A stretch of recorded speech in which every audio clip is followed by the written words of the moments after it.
Calvin Richardson Jr. always wanted to serve, even after retiring from the Army.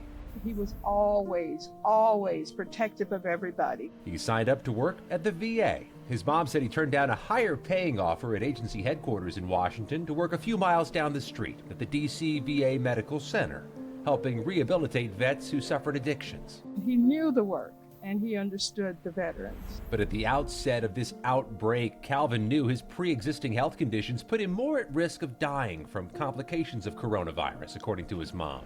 By early April, she said Calvin was told by the medical center he'd been exposed and needed to go into a 14-day quarantine. That was my biggest fear. She told the I-Team Calvin was called back to work after just 5 days, even though he had symptoms by then. He was sick. He had a fever and he kept going. And I said, well, what are they saying to you? He said, they told me I'm okay. Within a few more days, on April 10th, his mom said VA hospital staff tested Calvin for COVID-19, and it was positive. Why would they call him back to work and allow him to work there with others with a temperature? They hospitalized the 57-year-old April 12th. His wife took him to the hospital on the Sunday, and he was dead by the end of the week. But our News 4 I-Team investigation found Calvin Richardson's relatives aren't the only ones who've issued complaints. There are other VA workers who say they too were pushed to come back to work too soon after health scares. Another DC VA Medical Center worker who asked for anonymity said he requested to work from home or take leave, worried he was at risk because of pre-existing conditions too.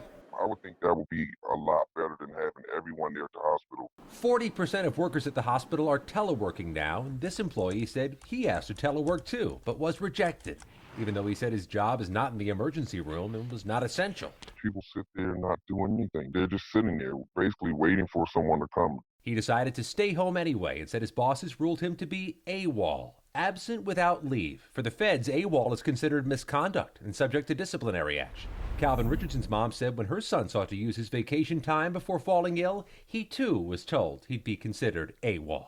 To a military man, AWOL is something that they don't want to, be listed as. In a statement, the VA told the I-Team employees who test positive are given sick leave and can only return after they've been asymptomatic for 10 days or at least 3 days after recovery, and that those who think they've been exposed can apply for paid sick leave too.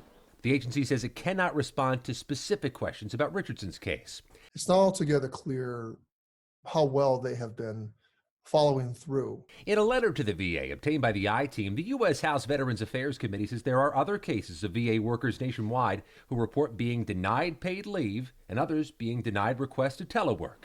Even though policy allows it, the committee is investigating whether individual managers at some hospitals are denying it to workers anyway. We're hearing from different quarters of the VA that these policies are inconsistently applied.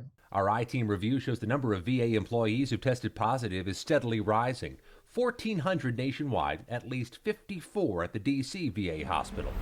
Doris Richardson says she hopes her son's death has convinced agency officials to consistently follow those policies and offer telework to as many workers as possible. His dedication was what really brought him down. To ensure employees who want to protect their jobs and help their patients aren't putting themselves at risk doing so. Scott MacFarlane, News 4 I-Team.